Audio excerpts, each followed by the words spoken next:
मुअज़्ज़ज़ व मुहतशम जुमला हाज़रीनों नाज़रीन, अल्लाह रब्बुल इज़्ज़त का बेपनाह लुत्फ़ व करम और फज़ल व एहसान है, जिसकी तौफ़ीक़ ख़ास और इज़्न से हम इस खूबसूरत महफ़िल में हम हाज़िर हैं। अल्लाह करीम की बारगाह में इल्तिजा करते हैं कि वो हमारी इस खूबसूरत बज़्म को अपनी बारगाह में कबूल फरमाए और हमारे निहायत ही अजीज और निहायत ही मोहतरम ठेकेदार मोहम्मद रियाज रहमानी साहब, जो हर साल खूबसूरत महफ़िल पाक का एहतमाम करते हैं, अल्लाह पाक उन्हें करीम आका सल्लल्लाहु अलैहि वसल्लम की रहमतों से माला माल फरमाए।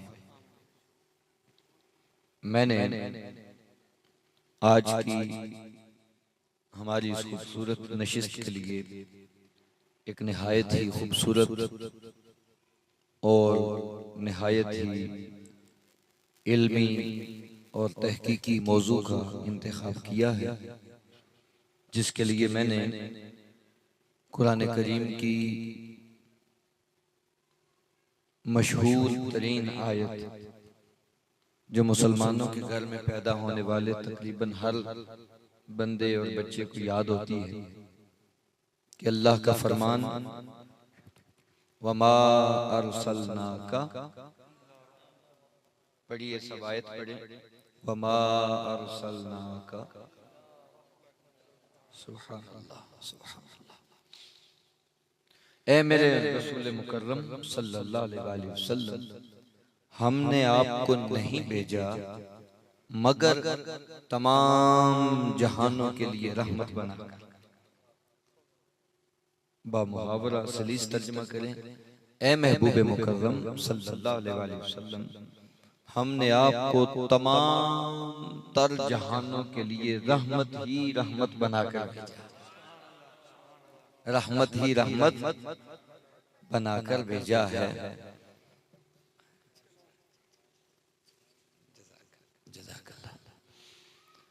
हमने कुल दुनियाओं के लिए, तमाम आलमों के लिए, तमाम जहानों के लिए, तमाम मखलूकात के लिए हमने आपको सरापा रहमत बनाकर भेजा। अल्लाह रब्बुल इज़्ज़त का ये फरमान अपने अंदर इतनी मानवियत रखता है और इतनी जाज़िबियत रखता है कि शायद लिखने वालों के कलम खत्म हो जाएं, स्याहियां खत्म हो जाएं, इस आया करीमा में जिस खूबसूरत अंदाज और मोहब्बत भरे मिजाज से मौला ने गुफ्तगू फरमाई है, उसको ना कोई कलम समो सकता है, ना कोई वर्क जब्त कर सकता। क्या कमाल। सबसे पहली बात तो ये समझें कि जब फरमा दिया रहमतल लिल आलमीन, आलमीन कहते हैं तमाम तर जहानों, आलमीन कहते हैं तमाम तर जहानों, आलमीन आलम की जमा है, आलम एक जहान को कहते हैं। इसके बहुत से मानी उलमा ने लिए हैं, यानी एंगल बदल जाता है। मतलब आदम अलैहिस्सलाम का भी एक जमाना था, नूह अलैहिस्सलाम का भी एक जमाना था, इब्राहीम अलैहिस्सलाम का भी एक जमाना था, हजरत मूसा अलैहिस्सलाम, हजरत ईसा अलैहिस्सलाम, तो इन पैगंबरों के भी अलग अलग जमाने थे।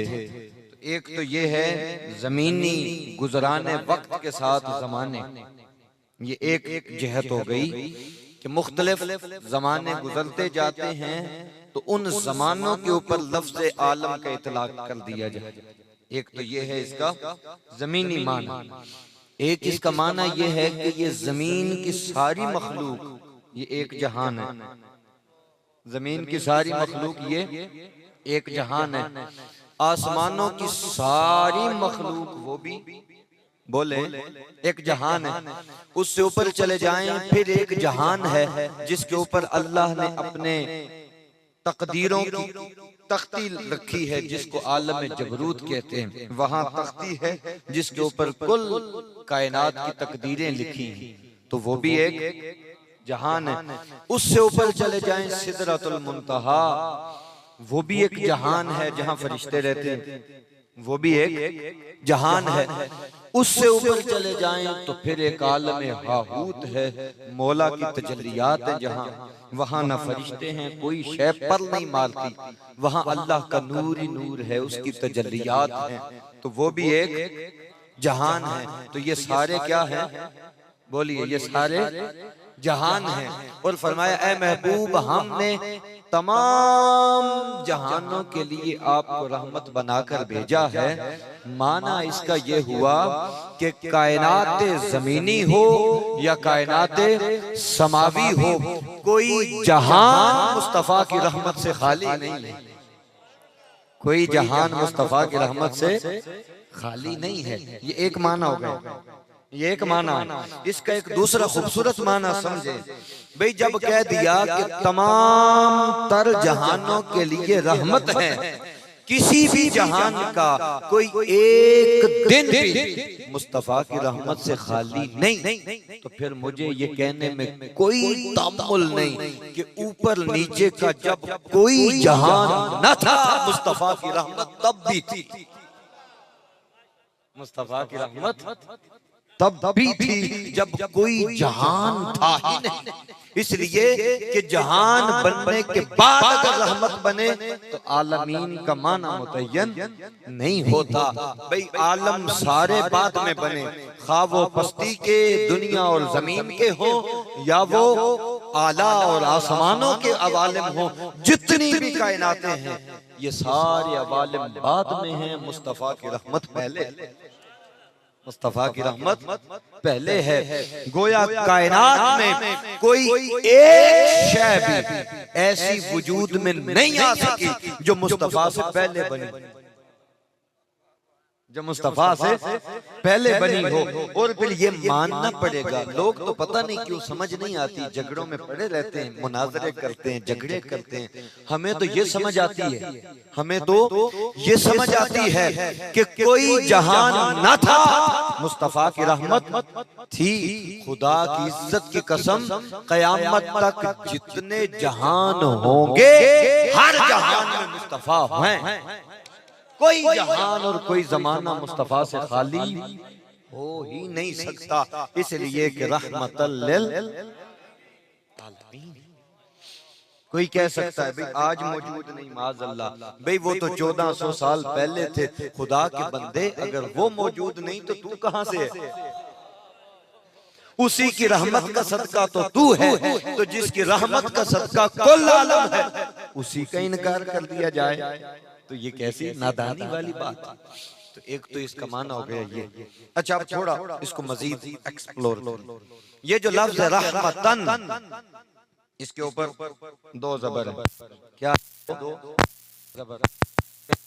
नहवी जुबान में कहते हैं मंसूब है। ये क्या है?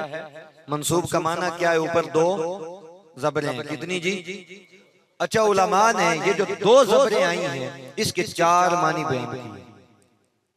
दो ज़बरें जो आई हैं इनके चार मानी। तफसीर कुर्तुबी में इमाम कुर्तुबी ने इसको बयान किया।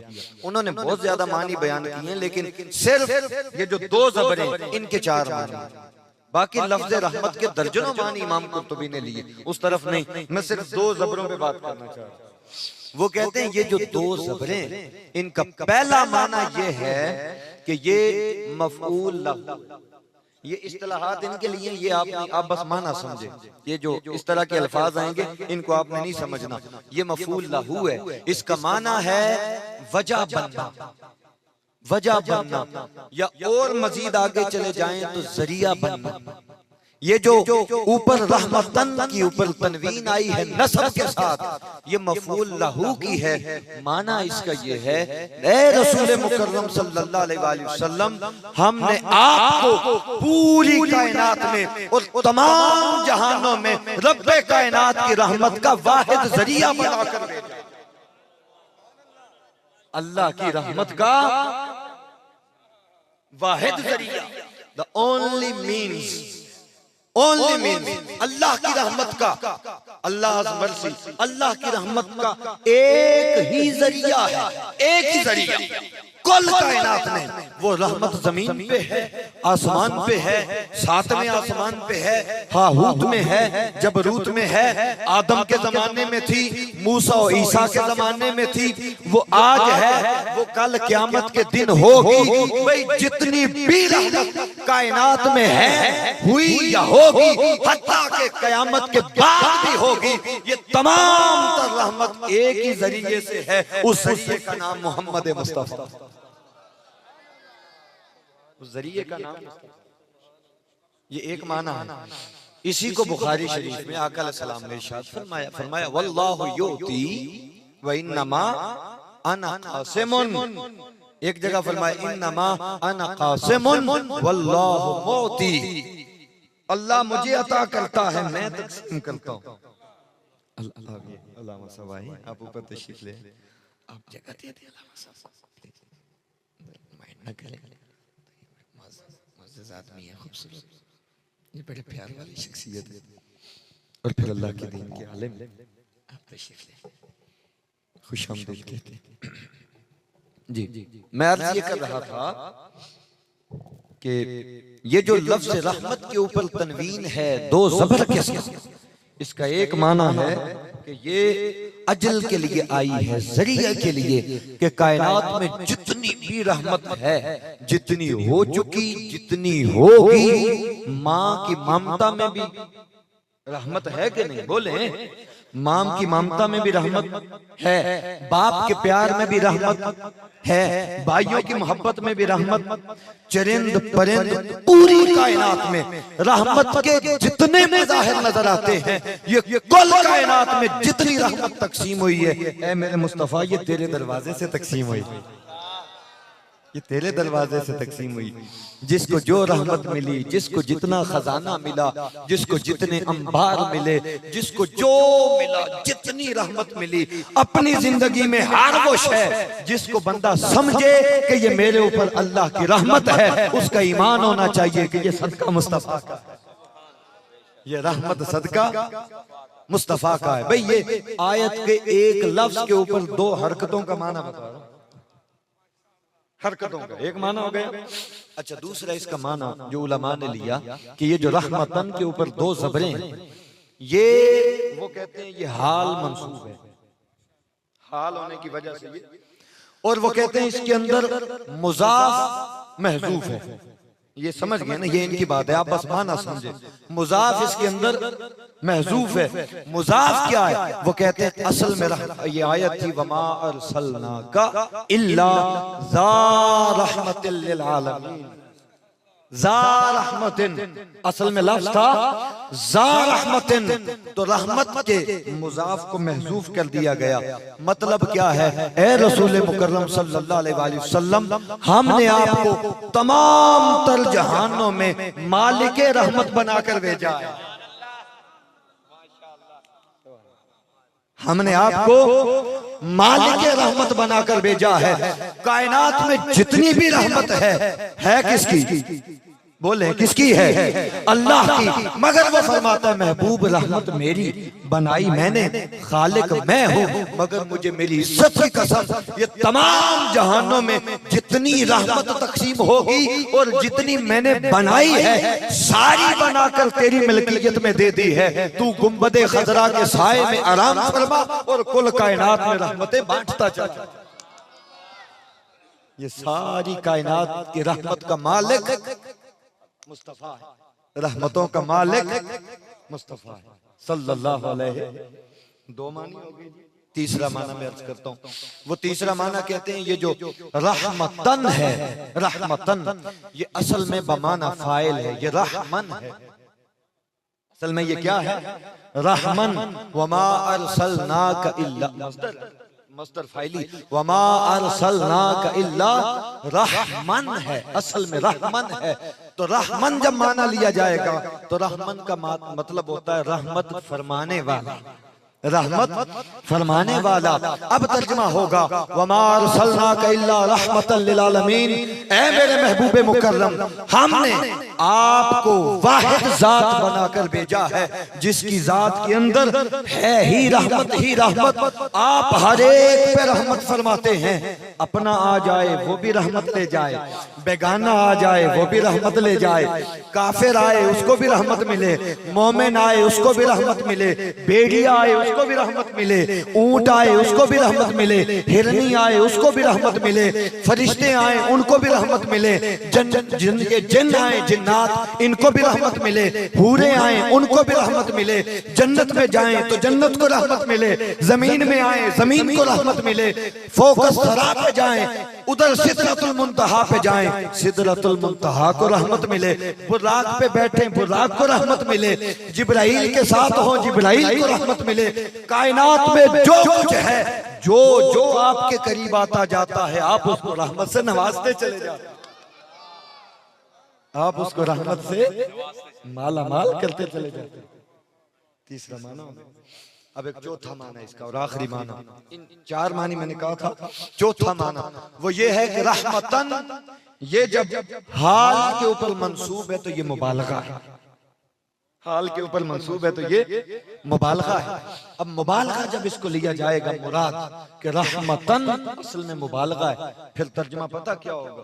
अल्लाह अकबर, अल्लाह अकबर।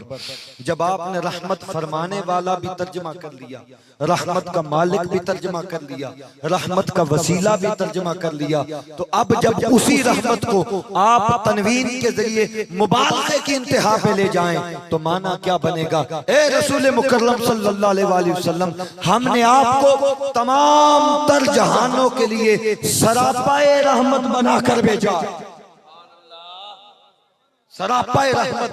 भाई देखे ना, दो सूरतें हो सकती हैं, कभी सिफत पे वाज़े होता है, ये सिफत के ऊपर हाल है, और कभी ये मौसूफ के ऊपर हाल है। दोनों मानी को समझे। जब सिफत के ऊपर होगा तो तर्जुमा होगा अल्लाह की एक रहमत है, अल्लाह की एक रहमत है। हमने कुरान में पढ़ा रहमती वसियत कुल्ल शै, उसकी रहमत हर शय से वसी, उसकी रहमत हर शय से वसी है। हमने कुरान में पढ़ा वो तमाम तर रहमतों का मालिक, हर शय पे उसकी रहमत मुहीत है। तो वो जो मालिक है जिसकी एक रहमत है वो रहमत है क्या? क्या उसकी रहमत का कोई वजूद भी है? उसकी रहमत को देखा जा सकता है, उसकी रहमत को समझा जा सकता है, या उसकी रहमत को महसूस किया जा सकता है? उसकी रहमत है क्या? क्या उसकी रहमत की कोई शक्ल है? उसकी रहमत की कोई सूरत है? उसकी रहमत का कोई मुजस्सम है? तो जब ये सवाल होगा वो फरमाएगा रहमतल लिल आलमीन। लोगों, अल्लाह की रहमत को इंसान के रूप में देखना हो, अल्लाह की रहमत की तस्वीर को देखना हो, अल्लाह की रहमत की शक्ल को देखना हो तो मदीने में आ जाओ, मुस्तफा गलियों में चलते फिरते अल्लाह की रहमत है, अल्लाह की रहमत मुस्तफा है, अल्लाह की रहमत मुस्तफा है। अच्छा, जब मौसूफ के ऊपर हो जाए हाल वाक़े तो फिर तर्जुमा होगा मुस्तफा क्या है? मुस्तफ़ा क्या है, अल्लाह के रसूल क्या है, इनकी हकीकत क्या है, इनकी शान क्या है, इनका मकाम क्या है, इनकी मंजिलत क्या है। वो फरमाता है रहमतल लिल आलमीन, इनका मकाम ये है कि अल्लाह की रहमत जो भी है, जितनी भी है, जैसी भी है, वो सारी की सारी मुस्तफ़ा है, वो सारी की सारी मुस्तफ़ा है। यानी थोड़ा आगे बढ़े, मैं ये तर्जमा अगर कर दूं कि मुस्तफ़ा रहमत की रूह है, मुस्तफ़ा रहमत की रूह है। अगर थोड़ा और आगे बढ़ जाएं तो तर्जमा बनेगा मुस्तफ़ा रहमत की जान है, मुस्तफ़ा रहमत की जान है। अब आपको समझ आएगा आला हजरत का वो शेर, मुस्तफ़ा जान रहमत पे लाखों सलाम। कभी गौर किया कि जान रहमत का मतलब क्या है? आला हजरत कहते हैं जब मैं फोत हो जाऊं, इस दुनिया से जाऊं, तो मेरी कब्र को जरा गहरा खोदना। पूछा क्या वजह है? कहने लगे मेरी कब्र में सरकार आएंगे, मैं खड़े होकर कहूंगा मुस्तफ़ा जान रहमत पे लाखों। भाई आप तो जाने रहमत हैं, आप रूहे रहमत हैं, आप नफ्से रहमत हैं, आपका जमीन पे तशरीफ लाना भी रहमत, आपका खाना खाना भी रहमत, आपका पीना भी रहमत, आपका किसी से बोलना भी रहमत, किसी से नाराज होना भी रहमत, आपका गलियों में चलना भी रहमत, आपका गुंबद खजरा में आराम फरमाना भी रहमत, आपका दुनिया में आना भी रहमत, और आपका इस दुनिया से जाहिरी पर्दा फरमाना भी रहमत।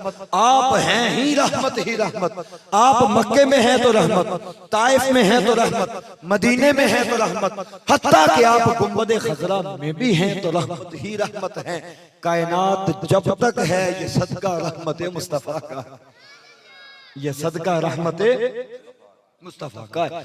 अब इन्हीं चार मानी में ये जो चौथा माना है, इसको आप कुरान पाक से समझें, कुरान पाक से। अब मैं अपनी गुफ्तगू को इख्तिताम की तरफ लेके जा रहा हूं। अल्लाह पाक ने फरमाया अन नबिय्यु औला बिल मुमिनीना मिन अनफुसिहिम। भाई देखिए, नबी की तालीम की बात नहीं हो रही, हुजूर अल्लामा साहब, नबी की तालीम की बात, नबी की शरीयत की बात नहीं हो रही, नबी की सुन्नत की बात नहीं हो रही। अन नबी, नबी की जात बात हो रही है, नबी की जात की। फरमाया अन नबिय्यु, ये जो मेरा नबी है, औला बिल मुमिनीना मिन अनफुसिहिम, ये मोमिनों की जानों से भी करीब है। मेरा नबी ये मोमिनों की जानों से भी करीब है। अच्छा, वही खुदा जब अपने कुर्ब की बात करता है तो कहता है नहनु अक़रबु इलैहि मिन हब्लिल वरीद, कि मैं इंसान की शारग से ज्यादा करीब। अपने लिए क्या फरमाता है? शारग से ज्यादा करीब हूं। मुस्तफा के लिए फरमाता है ये जान से ज्यादा करीब है। मुस्तफा के लिए फरमाया ये जान से ज्यादा करीब है। आपको पता है हुजूर शेखुल इस्लाम ने इसका क्या माना किया? वो कहते हैं इसका माना ये है कि भाई अगर आप किसी को जिबा करें, बकरे को कोई जानवर जिबा करें, उसकी शारग काट दें तो फौरन मर जाता है। बोले फौरन मर जाता है? नहीं, कोई मिनट डेढ़ दो मिनट लेगा, कोई मिनट डेढ़ मिनट दो मिनट लेगा। वो फरमाता है मैं शारग से करीब हूं, शारग कट भी जाए फिर भी कुछ न कुछ लम्हे बंदा जिंदा रह सकता है। मुस्तफा जान से ज्यादा करीब है, इधर जान निकली नहीं उधर बंदा गया। भाई जान निकलने के बाद कोई एक सेकंड का 100वां हिस्सा भी जिंदा रहने का तसव्वुर कर सकता है?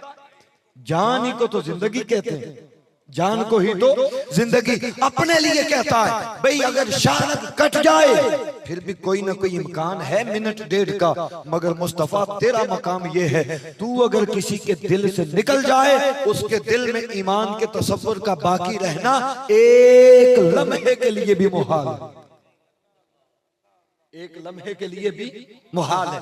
अब इसका माना क्या है? जब अनफुसिहिम कहा, दो चीजें, मोमिन की जान, मोमिन का ईमान, मोमिन की जान और मोमिन का ईमान। मोमिन की जान भी मुस्तफा के गिर्द घूमती है, मोमिन का ईमान भी मुस्तफा के गिर्द घूमता है। अगर दिल से मुस्तफा की मोहब्बत निकली ईमान गया, और अगर दिल से मुस्तफा की कदर निकली जान भी गई।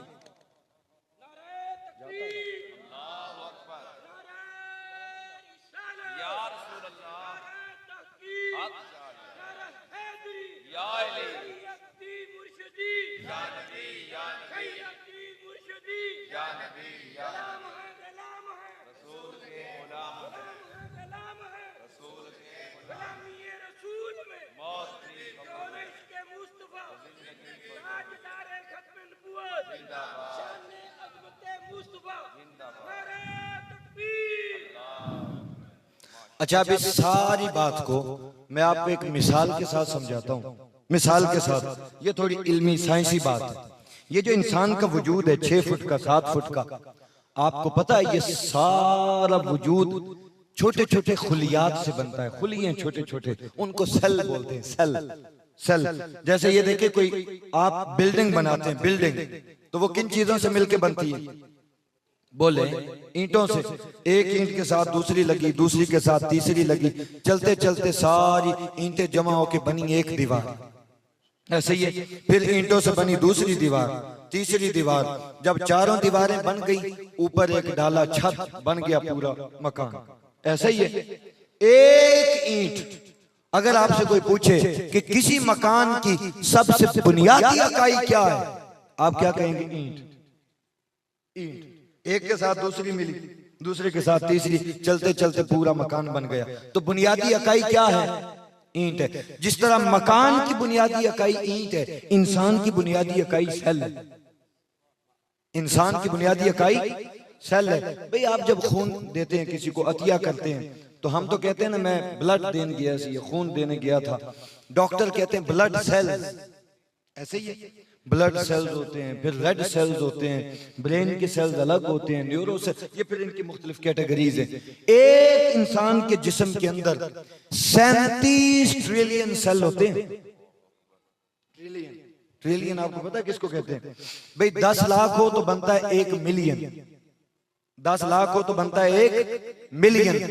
1 अरब हो तो बनता है 1 बिलियन। 1 अरब हो तो बनता है 1 बिलियन। और 1000 अरब हो 1 ट्रिलियन। 1000 अरब हो तो 1 ट्रिलियन। और एक बंदे के अंदर 37 ट्रिलियन सेल होते हैं। अल्लाहु अकबर। इन्नल्लाह अला कुल्लि शैइन, ये उसी की शान है, ये उसी की शान है। एक इंसान के अंदर 37 ट्रिलियन सेल होते हैं, और एक दिन के अंदर 50 लाख सेल डेड होके गिरते हैं, उनकी जगह नए बनते हैं। अगर किसी का ये सेल साइकिल बंद हो जाए, उसके नए सेल बनना खत्म हो जाएं, आप उसको खून देते हैं, आप उसको व्हाइट सेल्स देते हैं। उसकी कमी हो जाती है, फिर उसको बाहर से एक्सटर्नल सोर्स से फिर उसको सेल्स प्रोवाइड किए जाते हैं। अगर सेल्स बनने रुक जाएं, इंसान फोत हो जाता है, खत्म हो जाता है। तो ये जो सेल्स का एक पूरा साइकिल है, 37 ट्रिलियन सेल, 37 ट्रिलियन, ये सारे के सारे जमा हो, सारे के सारे, इनके अंदर एक रूह ना हो तो बंदा जिंदा है। सुभान अल्लाह। भाई, आप यूं कह सकते हैं, ये 37 ट्रिलियन सेल अल्लाह ने एक रूह की खातिर पैदा किया। ऐसा है कि नहीं? किसकी खातिर है? बोले, रूह की खातिर पैदा किए। रूह की खातिर उसने 37 ट्रिलियन सेल, जिस दिन वो रूह निकालता है, सेल गए। क्या कहते हैं? जल्दी उठाओ भाई, मैयत को जल्दी उठाओ। फोत होने के बाद मैयत को ज्यादा देर रखना जायज नहीं, इसको जल्दी उठाओ, मैयत को ज्यादा देर घर में न रखो। रूह निकल गई, वो जो सेल्स थे उनकी कोई हैसियत बाकी। भाई, सगी औलाद कहती है जल्दी चुको बे। ऐसा है कि नहीं? ये इंसान की हैसियत है। रूह निकली, पीछे सेल्स रह गए, आप जल्दी से उठा के लेके जाते हैं, कब्र के नीचे दफन करते हैं, ऊपर मनो मट्टी डाल के आप वापस आ जाते हैं। ऐसा है कि नहीं? यही है सारा इंसान के जो सेल्स थे, ये जो बॉडी, ये चली गई कब्र के अंदर। अब मुझे ये कहने दीजिए, जिस इंसान के ये सारे सेल्स दुनिया में रूह के ताबे रहे, उस इंसान का जिस्म कब्र में भी कभी नहीं गल। बस सादा सी बात, सादा बात है भाई। रूह ये इस दुनिया की शय नहीं, ये वहां की शय है। ये कहां की है? वहां की शय। इस दुनिया की शय ये जिस्म है, इसके अंदर एक नफ्स है, उसका ताल्लुक यहां से है। इंसान अगर तो रूह के पीछे चला, कब्र में जाकर भी उसका बदन नहीं सड़ेगा, उसका बदन नहीं जल सकता। अगर रूह के पीछे न चला, नफ्स के पीछे चला, 10 दिनों के बाद उसकी हड्डियां रह जाती। मोहम्मद के गुलामों का जमीन मैली नहीं होती, जमन मैला नहीं होता, मोहम्मद के गुलामों का कफन मैला नहीं होता। मेरी गुफ्तगू खत्म होने पे जा रही है। भाई ये इंसान का सारा जिस्म, ये 37 ट्रिलियन सेल एक रूह के लिए अल्लाह ने बनाए हैं, और ये सारी कायनात भी, इसके तादाद जितना भी बढ़ जाए, ये सारी कायनात भी अल्लाह ने एक रूह के लिए बनाई है। खुदा की इज्जत की कसम, उस रूह का नाम मुस्तफा है। उस रूह का नाम मुस्तफा है। अंदर की रूह का नाम भी मुस्तफा है, और कायनात के अंदर की रूह का नाम भी मुस्तफा है। इसकी सबसे बड़ी दलील, सबसे बड़ी दलील आपको पता है क्या है? वाक़या मेराज है। सबसे बड़ी दलील क्या है? वाक़या मेराज। आका अलैहिस्सलातु वस्सलाम का सफर उलमा ने लिखा 27 साल का था। कितना बोलिए? 27 साल का सफर सारा तय करके वापस जमीन पे आते हैं। अभी बिस्तर भी गर्म है, पानी के कतरे भी चल रहे हैं, दरवाजे की कुंडी भी हिल रही है। उन्होंने कहा 27 साल गुजर गए, इधर एक मिनट नहीं गुजरा। वजह क्या है? मुस्तफा के मकाम ने जवाब दिया। उन्होंने कहा तुम्हें समझ नहीं आई, ये कायनात में मुस्तफा करीम की जात, ये कायनात में रूह है। जब जमीन से उठे कायनात जाम हो गई, जमीन से उठे कायनात जाम हो गई। 27 साल हो या 27 लाख साल हो, मुस्तफा वापस जमीन पे आए, आपने कदम रखा, जहां पे रुकी थी वहां से चलने लग गई, वहीं से चलने लग गई। तो मुस्तफा जाने कायनात है, ये जाने कायनात है। भाई देखे ना, सादा बात है। हदीस में आया है कि क़यामत उस वक्त तक नहीं आएगी जब तक मदीना तैयबा जमीन पे। हदीस है।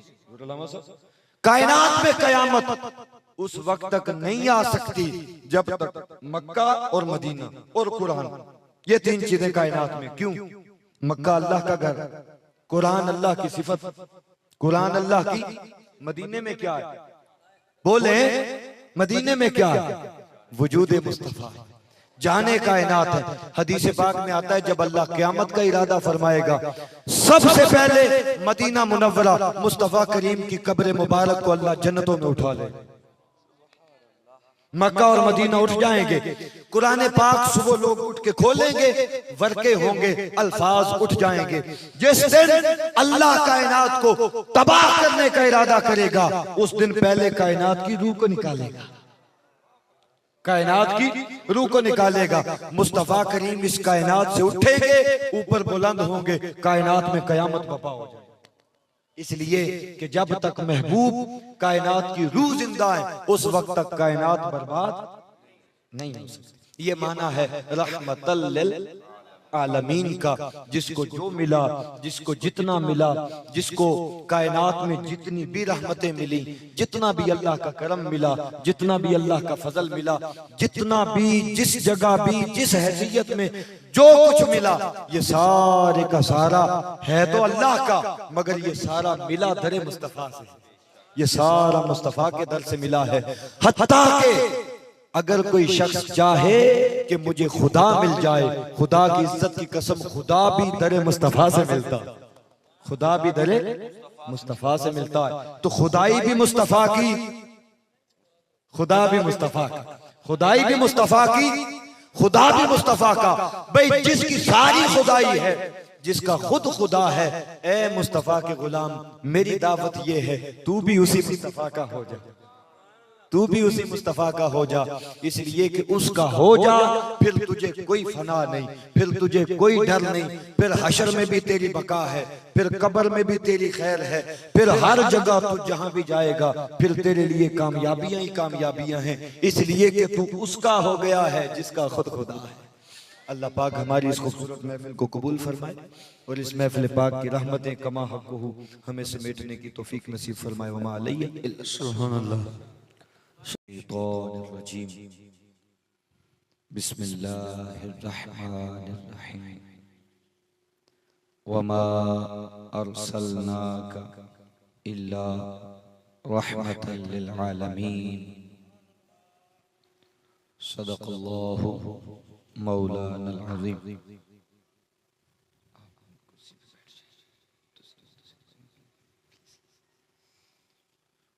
मौलाया सल्लि व सल्लिम दाइमन अबदा अला हबीबिका खैरिल खल्क़ि कुल्लिहिम।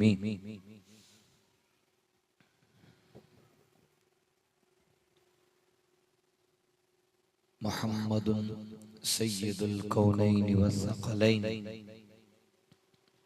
वल फ़रीक़ैन मिन उर्बिन व मिन अजमी। या रब्बि बिल मुस्तफ़ा बल्लिग़ मक़ासिदना वग़फ़िर लना मा मदा या वासिअल करमी। मुअज़्ज़ज़ व मुहतशम जुमला हाज़रीनो नाज़रीन, अल्लाह रब्बुल इज़्ज़त का बेपनाह लुत्फ़ व करम और फज़ल व एहसान है, जिसकी तौफ़ीक़ ख़ास और इज़्न से हम इस खूबसूरत महफ़िल में हम हाज़िर हैं। अल्लाह करीम की बारगाह में इल्तिजा करते हैं कि वो हमारी इस खूबसूरत बज़्म को अपनी बारगाह में कबूल फरमाए और हमारे निहायत ही अजीज़ और निहायत ही मोहतरम ठेकेदार मोहम्मद रियाज रहमानी साहब, जो हर साल खूबसूरत महफ़िल पाक का एहतमाम करते हैं, अल्लाह पाक उन्हें करीम आका सल्लल्लाहु अलैहि वसल्लम की रहमतों से माला माल फरमाए। मैंने आज की हमारी इस खूबसूरत नशिस्त के लिए एक निहायत ही खूबसूरत और निहायत ही इल्मी और तहकीकी मौजू का इंतखाब किया है, जिसके लिए मैंने कुरान करीम की मशहूर तरीन आयत, जो मुसलमानों के घर में पैदा होने वाले तकरीबन हर बंदे और बच्चे को याद होती है, कि अल्लाह का फरमान वमा अरसलनाका, पढ़िए सब आयत पढ़े, वमा अरसलनाका, सुभान अल्लाह सुभान अल्लाह। ए मेरे रसूल मुकर्रम सल्लल्लाहु अलैहि वसल्लम, हमने आपको नहीं भेजा मगर तमाम जहानों के लिए रहमत बनाकर। बामुहावरा सलीस तर्जुमा करें, ए महबूब मुकर्रम सल्लल्लाहु अलैहि वसल्लम, हमने आपको तमाम तर जहानों के लिए रहमत ही रहमत बनाकर भेजा, रहमत ही रहमत बनाकर भेजा है।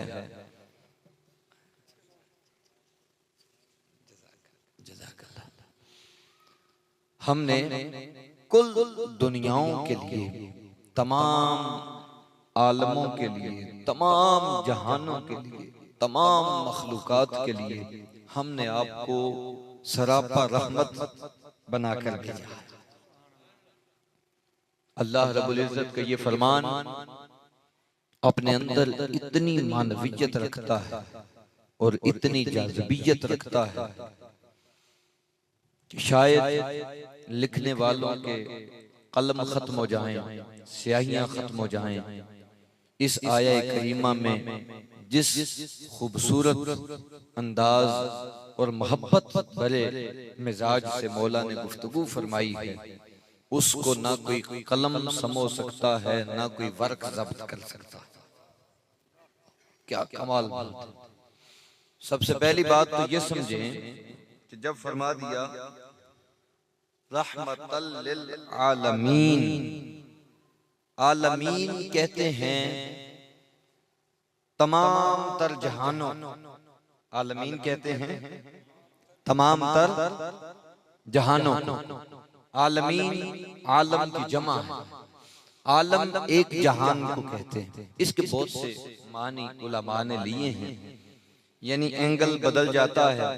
मतलब आदम अलैहिस्सलाम का भी एक जमाना था, नूह अलैहिस्सलाम का भी एक जमाना था, इब्राहीम अलैहिस्सलाम का भी एक जमाना था, हजरत मूसा अलैहिस्सलाम, हजरत ईसा अलैहिस्सलाम, तो इन पैगंबरों के भी अलग अलग जमाने थे।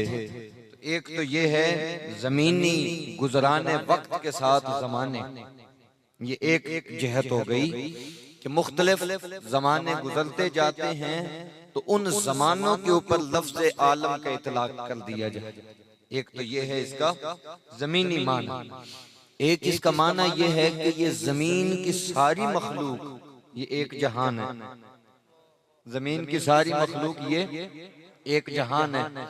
आसमानों की सारी मखलूक वो भी बोले एक जहान है। उससे ऊपर चले जाएं फिर एक जहान है जिसके ऊपर अल्लाह ने अपने तकदीरों की तख्ती रखी है, जिसको आलम जबरूत कहते हैं। वहां तख्ती है जिसके ऊपर कुल कायनात की तकदीरें लिखी हैं, तो वो भी एक जहान है। उससे ऊपर चले जाएं सिदरतुल मुंतहा, वो भी एक जहान है जहां फरिश्ते रहते हैं, वो भी एक जहान है। उससे ऊपर चले जाएं तो फिर एक आलम हाहूत है, मौला की तजल्लियात है जहां, वहां न फरिश्ते हैं, कोई शय पर नहीं मारती, वहां अल्लाह का नूर ही नूर है, उसकी तजल्लियात हैं, तो वो भी एक जहान है। तो ये सारे क्या हैं? बोलिए, ये सारे जहान हैं। और फरमाया ए महबूब, हमने तमाम जहानों के लिए आपको रहमत बनाकर भेजा है। माना इसका ये हुआ कि कायनात जमीनी हो या कायनात समावी हो, कोई जहान मुस्तफा की रहमत से खाली नहीं है। कोई जहान मुस्तफा की रहमत से खाली नहीं है। ये एक माना हो गया, ये एक माना है। इसका एक दूसरा खूबसूरत माना समझे भाई, जब कह दिया कि तमाम तर जहानों के लिए रहमत है, किसी भी जहान का कोई एक दिन भी मुस्तफा की रहमत से खाली नहीं, तो फिर मुझे ये कहने में कोई तामुल नहीं कि ऊपर नीचे का जब कोई जहान न था, मुस्तफा की रहमत तब भी थी। मुस्तफा की रहमत तब भी थी जब कोई जहान था ही नहीं। इसलिए कि जहान बनने के बाद अगर रहमत बने तो आलमीन का माना मुतय्यन नहीं होता। भाई आलम सारे बाद में बने, खा वो पस्ती के दुनिया और जमीन के हो या वो आला और आसमानों के अवालिम हो, जितनी भी कायनातें हैं ये सारे अवालिम बाद में हैं, मुस्तफा की रहमत पहले, मुस्तफा की रहमत पहले है। गोया कायनात में कोई एक शय भी ऐसी वजूद में नहीं आ सकी जो मुस्तफा से पहले बनी, जो मुस्तफा से पहले बनी हो। और फिर ये मानना पड़ेगा, लोग तो पता नहीं क्यों समझ नहीं आती, झगड़ों में पड़े रहते हैं, मुनाजरे करते हैं, झगड़े करते हैं। हमें तो ये समझ आती है, हमें तो ये समझ आती है कि कोई जहान न था, मुस्तफा की रहमत थी। खुदा की इज्जत की कसम, कयामत तक जितने जहान होंगे हर जहान में मुस्तफा हैं। कोई जहान और कोई जमाना मुस्तफा से खाली हो ही नहीं सकता। इसलिए कि रहमतल लिल आलमीन। कोई कह सकता है भाई आज मौजूद नहीं, माज़अल्लाह, भाई वो तो 1400 साल पहले थे खुदा के बंदे, अगर वो मौजूद नहीं तो तू कहां से है? उसी की रहमत का सदका तो तू है, तो जिसकी रहमत का सदका कुल आलम है उसी का इनकार कर दिया जाए तो ये कैसी नादानी वाली बात है। तो एक तो इसका माना हो गया ये। अच्छा, अब थोड़ा इसको मजीद एक्सप्लोर करो। ये जो लफ्ज है रहमतन, इसके ऊपर दो जबर है। क्या दो जबर? नहवी जुबान में कहते हैं मंसूब है। ये क्या है? मंसूब का माना क्या है? ऊपर दो जबरें हैं। कितनी जी? अच्छा, उलमा ने ये जो दो जबरें आई हैं इसके चार मानी बयान किए। दो ज़बरें जो आई हैं इनके चार मानी। तफसीर कुर्तुबी में इमाम कुर्तुबी ने इसको बयान किया। उन्होंने बहुत ज्यादा मानी बयान किए, लेकिन सिर्फ ये जो दो ज़बरें इनके चार मानी, बाकी लफ्ज रहमत के दर्जनों मानी इमाम कुर्तुबी ने लिए, उस तरफ नहीं। मैं सिर्फ दो ज़बरों पे बात करना चाह रहा हूं। वो कहते हैं ये जो दो ज़बरें, इनका पहला माना ये है कि ये मफऊल लह, ये इस्तिलाहात इनके लिए, ये आप बस माना समझे। ये जो इस तरह के अल्फाज आएंगे इनको आपने नहीं समझना। ये मफूल लहू है, इसका माना है वजह बनना, वजह बनना, या और मजीद आगे चले जाएं तो जरिया बनना। ये जो ऊपर रहमतन की ऊपर तनवीन आई है नस्ब के साथ, ये मफूल लहू की है। माना इसका ये है, ए रसूल मुकर्रम सल्लल्लाहु अलैहि वसल्लम, हमने आपको पूरी कायनात में और तमाम जहानों में रब्बे कायनात की रहमत का वाहिद जरिया बनाकर भेजा। अल्लाह की रहमत का वाहिद जरिया, the only means, only means, Allah की रहमत का, अल्लाह मर्सी, अल्लाह की रहमत का एक ही जरिया है, एक ही जरिया। कुल कायनात में वो रहमत जमीन पे है, आसमान पे है, सातवें आसमान पे है, हाहूत में है, जबरूत में है, आदम के जमाने में थी, मूसा और ईसा के जमाने में थी, वो आज है, वो कल क़यामत के दिन होगी। भाई जितनी भी रहमत कायनात में है, हुई या होगी, हत्ता के क़यामत के बाद भी होगी, ये तमाम तर रहमत एक ही जरिए से है। उस जरिए का नाम मोहम्मद मुस्तफा, उस जरिए का नाम, ये एक माना है। इसी को बुखारी शरीफ में आका अलैहिस्सलाम ने इरशाद फरमाया, फरमाया वल्लाहु युती व इन्नमा अना कासिमुन। एक जगह फरमाया इन्नमा अना कासिमुन वल्लाहु मुती, अल्लाह मुझे अता करता है, मैं तकसीम करता हूं। अल्लाह सवाई आप ऊपर तशरीफ ले, आप जगह दे दे, माइंड न करें, आदमी है, खूबसूरत, ये बड़े प्यार वाली शख्सियत है, और फिर अल्लाह के दीन के आलिम, आप तशरीफ ले, खुशामदीद कहते हैं।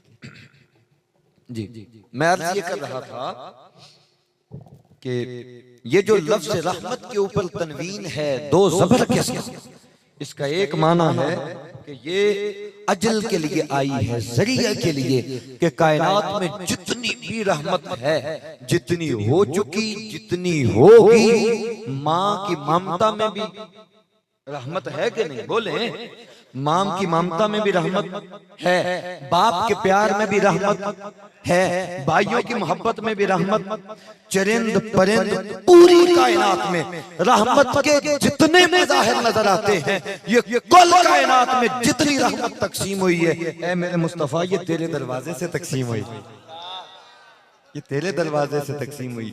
जिसको जो रहमत मिली, जिसको जितना खजाना मिला, जिसको जितने अंबार मिले, जिसको जो मिला, जितनी रहमत मिली, अपनी जिंदगी में हर वो है जिसको बंदा समझे कि ये मेरे ऊपर अल्लाह की रहमत है, उसका ईमान होना चाहिए कि ये सदका मुस्तफा का, ये रहमत सदका मुस्तफा का है। भाई ये आयत के एक लफ्ज के ऊपर दो हरकतों का माना बता रहा हूं, हरकतों का एक माना हो गया।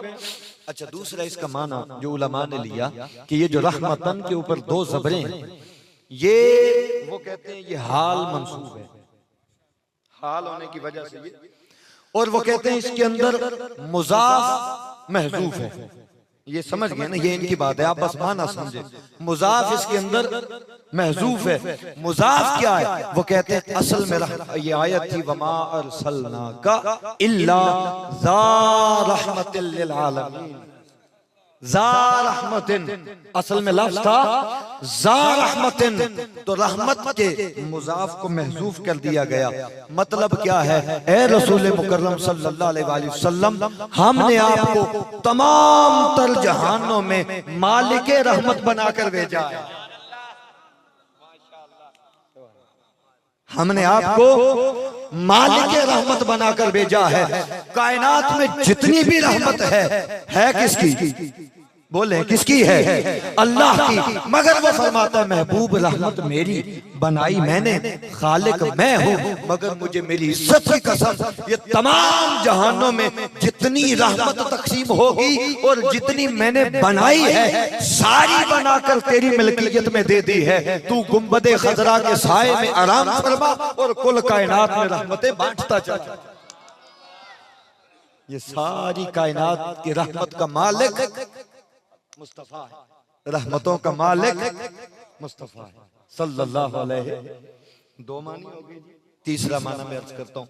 वो तीसरा माना कहते हैं ये जो रहमतन है, रहमतन ये असल में बमाना फाइल है, ये रहमन है। असल में ये क्या है? रहमन। वमा अरसलनाका इल्ला मस्दर फाइली, वमा अरसलनाका इल्ला रहमन है, असल में रहमन है। तो रहमन जब माना लिया जाएगा तो रहमन का मतलब होता है रहमत फरमाने वाला, रहमत फरमाने वाला। अब तर्जुमा होगा वमा अरसलनाका इल्ला रहमतल लिल आलमीन, ऐ मेरे महबूबे मुकर्रम हमने आपको वाहिद जात बनाकर भेजा है जिसकी जात के अंदर है ही रहमत। आप हर एक पे रहमत फरमाते हैं। अपना आ जाए वो भी रहमत ले जाए, बेगाना आ जाए वो भी रहमत ले जाए, काफिर आए उसको भी रहमत मिले, मोमिन आए उसको भी रहमत मिले, बेड़िया आए उसको भी रहमत मिले, ऊंट आए उसको भी रहमत मिले, हिरनी आए उसको भी रहमत मिले, फरिश्ते आए उनको भी रहमत मिले, जिन आए जिन्नात इनको भी रहमत मिले, हूरे आए उनको भी रहमत मिले, जन्नत में जाएं तो जन्नत को रहमत मिले, जमीन में आए जमीन को रहमत मिले, फोकस सरा पे जाएं उधर सिदरतुल मुंतहा पे जाएं, सिदरतुल मुंतहा को रहमत मिले, बुर्राक पे बैठे बुर्राक को रहमत मिले, जिब्राइल के साथ हो जिब्राइल को रहमत मिले। कायनात में जो कुछ है, जो जो आपके करीब आता जाता है आप उसको रहमत से नवाजते चले जाते, आप उसको रहमत से माला माल करते चले जाते। तीसरा माना। अब एक चौथा माना इसका और आखिरी माना। इन चार मानी मैंने कहा था, चौथा माना वो ये है कि रहमतन ये जब हाल के ऊपर मंसूब है तो ये मुबालगा है, हाल के ऊपर मंसूब है तो ये मुबालगा है। अब मुबालगा जब इसको लिया जाएगा मुराद कि रहमतन असल में मुबालगा है, फिर तर्जुमा पता क्या होगा? अल्लाह अकबर, अल्लाह अकबर। जब आपने रहमत फरमाने वाला भी तर्जुमा कर लिया, रहमत का मालिक भी तर्जुमा कर लिया, रहमत का वसीला भी तर्जुमा कर लिया, तो अब जब उसी रहमत को आप तनवीन के जरिए मुबालगे की इंतहा पे ले जाएं तो माना क्या बनेगा? ए रसूल मुकर्रम सल्लल्लाहु अलैहि वसल्लम हमने आपको तमाम तर जहानों के लिए सरापाए रहमत बनाकर भेजा, सरापाए रहमत। भाई देखे ना, दो सूरतें हो सकती हैं, कभी सिफत पे वाज़े होता है, ये सिफत के ऊपर हाल है, और कभी ये मौसूफ के ऊपर हाल है। दोनों मानी को समझे। जब सिफत के ऊपर होगा तो तर्जुमा होगा अल्लाह की एक रहमत है, अल्लाह की एक रहमत है। हमने कुरान में पढ़ा रहमती वसियत कुल्ल शै, उसकी रहमत हर शय से वसी है, उसकी रहमत हर शय से वसी है। हमने कुरान में पढ़ा वो तमाम तर रहमतों का मालिक, हर शय पे उसकी रहमत मुहीत है। तो वो जो मालिक है जिसकी एक रहमत है, वो रहमत है क्या? क्या उसकी रहमत का कोई वजूद भी है? उसकी रहमत को देखा जा सकता है, उसकी रहमत को समझा जा सकता है, या उसकी रहमत को महसूस किया जा सकता है? उसकी रहमत है क्या? क्या उसकी रहमत की कोई शक्ल है? उसकी रहमत की कोई सूरत है? उसकी रहमत का कोई मुजस्सम है? तो जब ये सवाल होगा वो फरमाएगा रहमतल लिल आलमीन। लोगों, अल्लाह की रहमत को इंसान के रूप में देखना हो, अल्लाह की रहमत की तस्वीर को देखना हो, अल्लाह की रहमत की शक्ल को देखना हो तो मदीने में आ जाओ, मुस्तफा गलियों में चलते फिरते अल्लाह की रहमत है, अल्लाह की रहमत मुस्तफा है, अल्लाह की रहमत मुस्तफा है। अच्छा, जब मौसूफ के ऊपर हो जाए हाल वाक़े तो फिर तर्जुमा होगा मुस्तफा क्या है? मुस्तफा क्या है? अल्लाह के रसूल क्या है? इनकी हकीकत क्या है? इनकी शान क्या है? इनका मकाम क्या है? इनकी मंजिलत क्या है? वो फरमाता है रहमतल लिल आलमीन। इनका मकाम ये है कि अल्लाह की रहमत जो भी है, जितनी भी है, जैसी भी है, वो सारी की सारी मुस्तफा है, वो सारी की सारी मुस्तफा है। यानी थोड़ा आगे बढ़े, मैं ये तर्जुमा अगर कर दूं कि मुस्तफा रहमत की रूह है, मुस्तफा रहमत की रूह है। अगर थोड़ा और आगे बढ़ जाएं तो तर्जुमा बनेगा मुस्तफा रहमत की जान है, मुस्तफा रहमत की जान है। अब आपको समझ आएगा आला हजरत का वो शेर, मुस्तफा जान रहमत पे लाखों सलाम। कभी गौर किया कि जान रहमत का मतलब क्या है? आला हजरत कहते हैं जब मैं फोत हो जाऊं, इस दुनिया से जाऊं, तो मेरी कब्र को जरा गहरा खोदना। पूछा क्या वजह है? कहने लगे मेरी कब्र में सरकार आएंगे, मैं खड़े होकर कहूंगा मुस्तफा जान रहमत पे लाखों। भाई आप तो जाने रहमत हैं, आप रूहे रहमत हैं, आप नफ्से रहमत हैं। आपका जमीन पे तशरीफ लाना भी रहमत, आपका खाना खाना भी रहमत, आपका पीना भी रहमत, आपका किसी से बोलना भी रहमत, किसी से नाराज होना भी रहमत, आपका गलियों में चलना भी रहमत, आपका गुंबद खजरा में आराम फरमाना भी रहमत, आपका दुनिया में आना भी रहमत, और आपका इस दुनिया से जाहिरी पर्दा फरमाना भी रहमत। आप हैं ही रहमत ही रहमत। आप मक्के में हैं तो रहमत, ताइफ में हैं तो रहमत, मदीने में हैं तो रहमत, हत्ता कि आप गुंबद खजरा में भी हैं तो रहमत ही रहमत हैं। कायनात जब तक है ये सदका रहमत मुस्तफा का, ये सदका रहमत मुस्तफा का। अब इन्हीं चार मानी में ये जो चौथा माना है, इसको आप कुरान पाक से समझे, कुरान पाक से। अब मैं अपनी गुफ्तगू को इख्तिताम की तरफ लेके जा रहा हूं। अल्लाह पाक ने फरमाया अन नबिय्यु औला बिल मुमिनीना मिन अनफुसिहिम। भाई देखिए नबी की तालीम की बात नहीं हो रही, हुजूर अल्लामा साहब, नबी की तालीम की बात, नबी की शरीयत की बात नहीं हो रही, नबी की सुन्नत की बात नहीं हो रही। अन नबी, नबी की जात बात हो रही है, नबी की जात की। फरमाया अन नबिय्यु, ये जो मेरा नबी है, औला बिल मुमिनीना मिन अनफुसिहिम, ये मोमिनों की जानों से भी करीब है। मेरा नबी ये मोमिनों की जानों से भी करीब है। अच्छा वही खुदा जब अपने कुर्ब की बात करता है तो कहता है नहनु अक़रबु इलैहि मिन हब्लिल वरीद, कि मैं इंसान की शारग से ज्यादा करीब। अपने लिए क्या फरमाता है? शारग से ज्यादा करीब हूं। मुस्तफा के लिए फरमाता है ये जान से ज्यादा करीब है।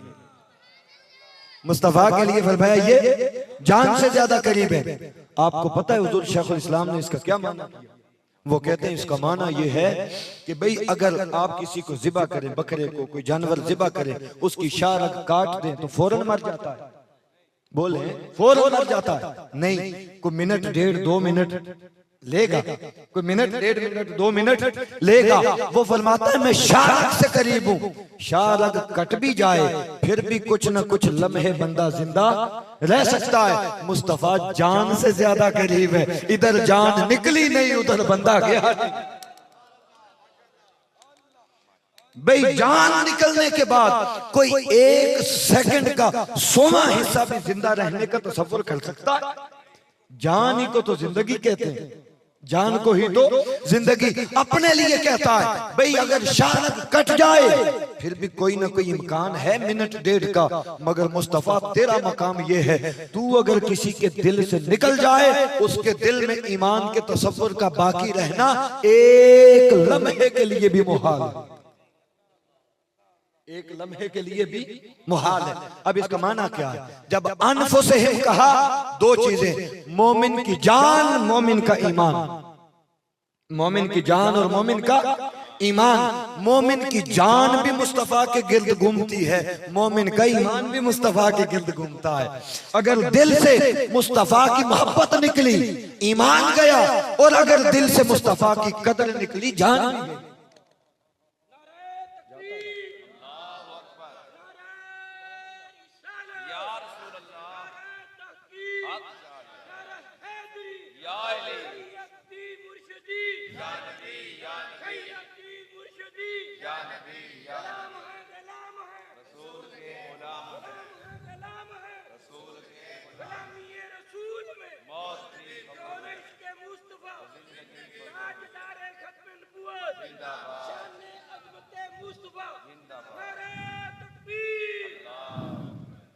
अच्छा अब इस सारी बात को मैं आपको एक मिसाल के साथ समझाता हूँ। मिसाल के साथ, ये थोड़ी इल्मी साइंसी बात है।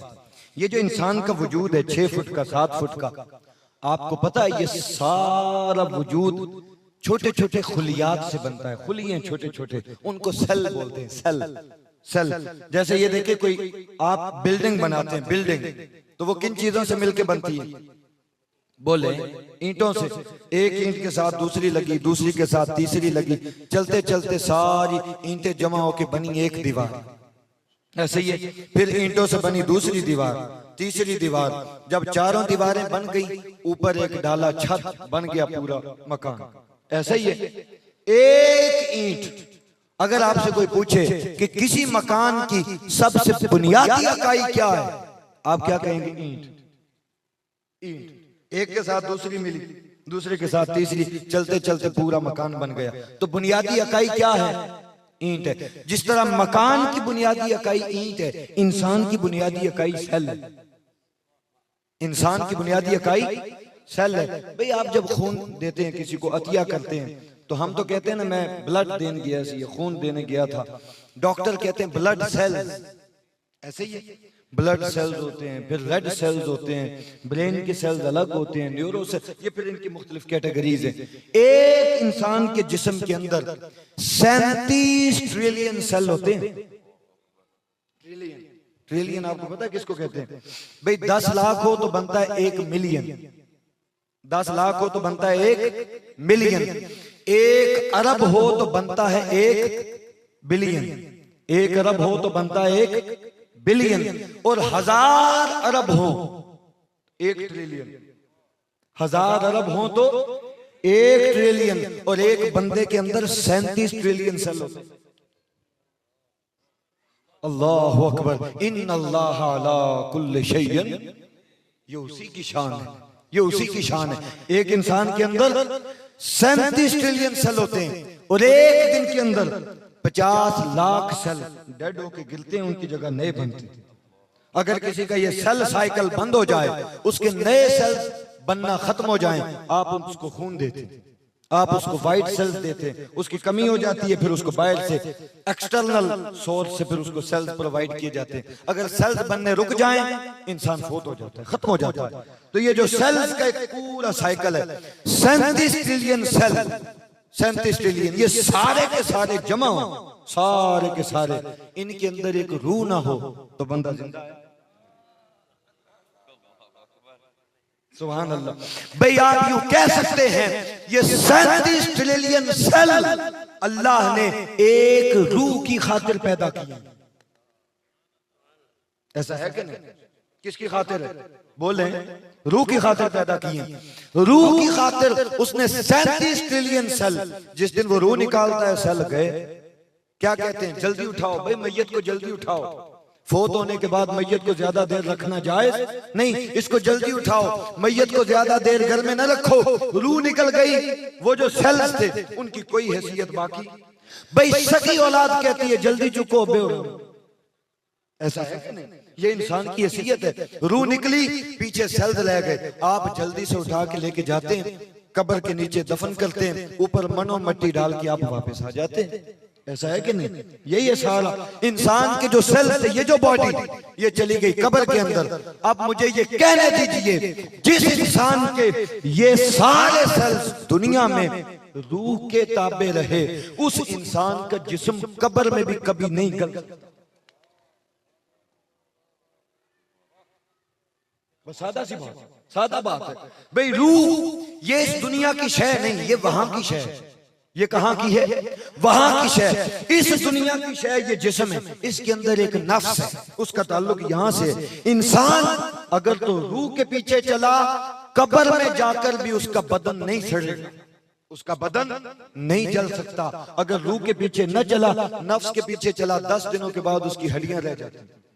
मोहम्मद के गुलामों का ज़मीं मैली नहीं होती, ज़मन मैला नहीं होता, मोहम्मद के गुलामों का कफन मैला नहीं होता। मेरी गुफ्तगू खत्म होने पे जा रही है। भाई ये इंसान का सारा जिस्म, ये 37 ट्रिलियन सेल एक रूह के लिए अल्लाह ने बनाए हैं, और ये सारी कायनात भी, इसके ताल्लुक जितना भी बढ़ जाए, ये सारी कायनात भी अल्लाह ने एक रूह के लिए बनाई है। खुदा की इज्जत की कसम, उस रूह का नाम मुस्तफा है। उस रूह का नाम मुस्तफ़ा है। अंदर की रूह का नाम भी मुस्तफ़ा है और कायनात के अंदर की रूह का नाम भी मुस्तफ़ा है। इसकी सबसे बड़ी दलील, सबसे बड़ी दलील आपको पता है क्या है? वाक़या मेराज है। सबसे बड़ी दलील क्या है? वाक़या मेराज। आका अलैहिस्सलातु वस्सलाम का सफर उलमा ने लिखा 27 साल का था। कितना बोलिए? 27 साल का सफर सारा तय करके वापस जमीन पे आते हैं। अभी बिस्तर भी गर्म है, पानी के कतरे भी चल रहे हैं, दरवाजे की कुंडी भी हिल रही है। उन्होंने कहा 27 साल गुजर गए, इधर 1 मिनट नहीं गुजरा। वजह क्या है? मुस्तफा के मकाम ने जवाब दिया। उन्होंने कहा तुम्हें समझ नहीं आई, ये कायनात में मुस्तफा करीम की जात, ये कायनात में रूह है। जब जमीन से उठे कायनात जाम हो गई, जमीन से उठे कायनात जाम हो गई। 27 साल हो या 27 लाख साल हो, मुस्तफा वापस जमीन पे आए, आपने कदम रखा, जहां पे रुकी थी वहां से चलने लग गई, वहीं से चलने लग गई। तो मुस्तफा जाने कायनात है, ये जाने कायनात है। भाई देखे ना, सादा बात है। हदीस में आया है कि क़यामत उस वक्त तक नहीं आएगी जब तक मदीना तैयबा जमीन पे। हदीस है। कायनात में क़यामत उस वक्त तक नहीं आ सकती जब तक मक्का और मदीना और कुरान, ये 3 चीजें कायनात में। क्यों? मक्का अल्लाह का घर, कुरान अल्लाह की सिफत, कुरान अल्लाह की। मदीने में क्या है? बोले मदीने में क्या है? वजूद मुस्तफा, जाने कायनात है। हदीस पाक में आता है जब अल्लाह क़यामत का इरादा फरमाएगा, सबसे पहले मदीना मुनव्वरा मुस्तफा करीम की कब्र मुबारक को अल्लाह जन्नतों में उठा ले। मक्का और मदीना उठ जाएंगे। कुरान पाक सुबह लोग उठ के खोलेंगे, वर्के होंगे, अल्फाज उठ जाएंगे।